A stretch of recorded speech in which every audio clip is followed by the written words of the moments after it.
Today's lesson is on the PROCTRM study technique. Study skills for the 21st century, I call it. It was created in 1995. PROCTRM is an acronym for Preview, Read, Outline, Critical Thinking, Review, and Memorize.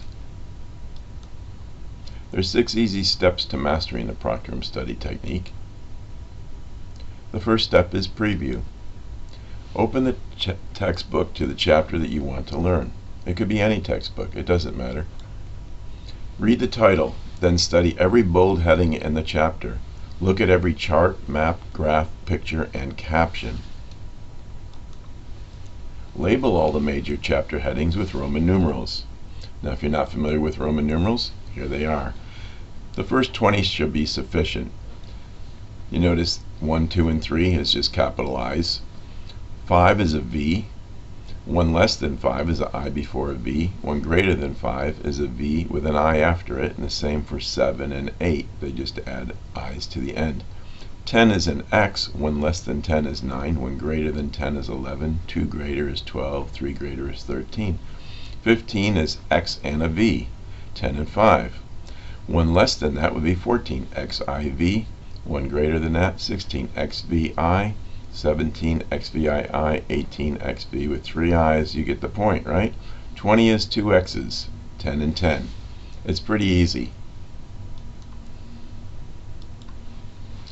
For your preview of the chapter and your labeling of the major bold headings, list on your PROCTRM note paper the topics to be covered in this chapter. Use Roman numerals. The PROCTRM note paper is on your disc that came with your textbook, and it's also in your textbook. Here's what you would do if you were looking at Chapter 6, the PROCTRM study method. You would list the major bold headings in that chapter. Introduction to the PROCTRM study technique, the PROCTRM method explained, review of the PROCTRM technique.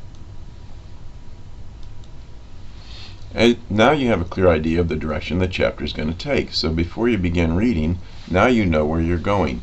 And that's very important. It's like taking a trip across the country. You would want to look at a map first. You would want to maybe program your GPS unit, but you would want to have a pretty good idea where you're going. Even when I program my GPS unit, I like to click on the button that tells me what the turns are going to be before I start driving. Same thing with your textbook. You want to know where you're going.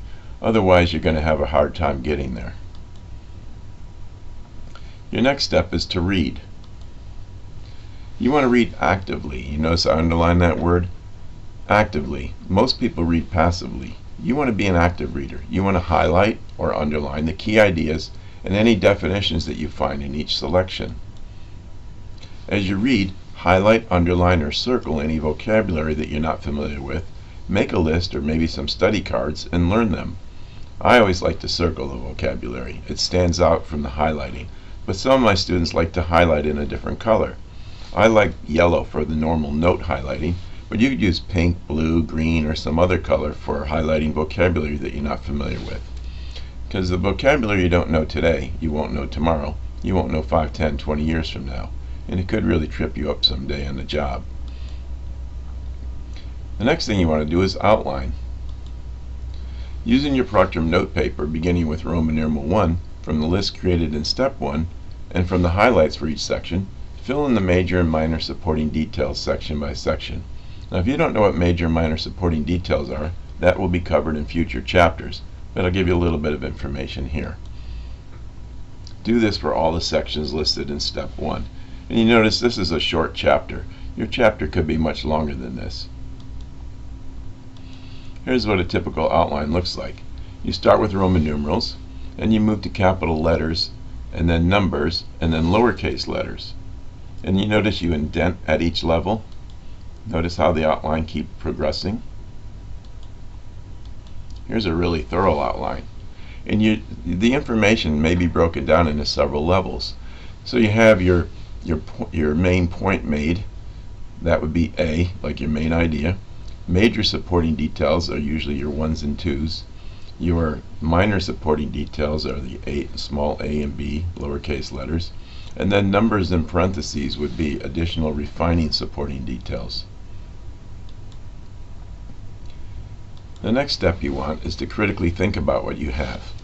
because what you have may not be complete. You may have missed something, especially if it's a lecture that you've been listening to in class. Textbooks are a little bit easier to do notes from because you have the book in front of you and you can really look at it more thoroughly. But sometimes a lecture goes fairly quickly and you might miss things.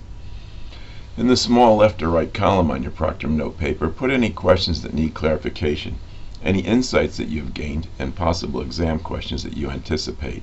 So that's a really good thing to do. Always have a little sidebar on your note paper so that you can add questions that need clarification, because if you don't write the questions down when you're doing your homework, by the time you get to class you'll probably forget what they were.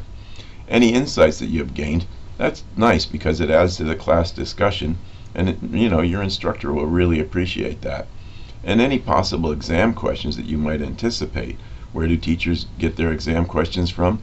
They get it from the lecture notes and they get it from the textbook notes. So if you have good notes, you can really anticipate what the questions are going to be. And you can write those down and you can study that way. The next step, very important, review. It's not enough just to read your book, highlight your book, do notes, and then not study them. So you want to start this way. Start reviewing your notes often. I suggest 3 to 5 times a week times X. Do this simply by rereading them each time. What does this mean? 3 to 5 times a week means 3 to 5 days a week, times X means how many times each day are you going to reread your notes. Now this is not to try to memorize them at this point. This is just to read them over thoughtfully and to get familiar with them. If you do this 3 to 5 times a week, maybe 4 times a day in the beginning, you'll find that you are becoming a very learned person and that the notes that you want to learn are being put into your memory without you really doing much effort. By reviewing your notes often, they be perceived by your brain as important and will begin to be stored in your long-term memory. A lot of times students will cram for an exam. They'll study 5 hours the night before and they'll come into the test all confident that they're going to get a good score and they'll end up with a C or a D. Why does that happen? Short-term memory. Short-term memory is just what it says. It's for the short term. And so if you cram, your knowledge goes into the short-term memory, and then when you have a phone call from a friend, or you text your friends, or you go to the donut and coffee shop and order some donuts and coffee, your short-term memory is deleting what you crammed the night before because it doesn't think it's really all that important. Right now it thinks the donuts are more important, or your friend's phone call is more important. So what you need to do is train your mind to know that these things are really important. So by reviewing your notes often, it goes into your long-term memory. It's just like a computer. A computer has maybe a short floppy drive or a USB even that you plug into it, a USB, but that's going to get filled up. What happens when it gets filled up? You have to delete some things. Same with your short-term memory. Now long-term memory is like that big hard drive in your computer, and you can store a lot more on that, and it won't have to delete things. You're not constantly going in and deleting your hard drive on your computer to make room for more things. But on your floppy drive or your USB drive, you might have to do that. Same thing with your long-term memory. If you review things often, your brain somehow or another says, hey, this must be important. I think I'll lock it in. And it does, and it's there forever. Now memorize, that's that one that scares everybody, right? You have to memorize something for the test. Well, you know what? If you did steps 1 through 5, the memorizing is almost done. You just look at your notes and see what you do and don't know. So if you've reviewed your notes 5 days a week, 4 times a day, when you get to the 6th day and you take out your notes and you start to do some of those review test questions, you're going to find that you know most of the answers. And if you don't, then just fine-tune it at that point. You just simply need to check to see what you already know and then commit the rest to memory. It's easy.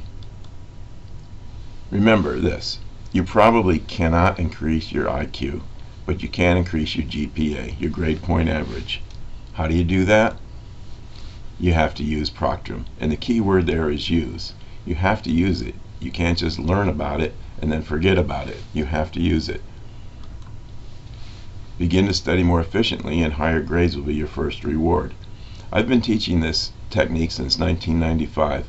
I've had hundreds of students come back to me and say it's made an incredible difference in their lives.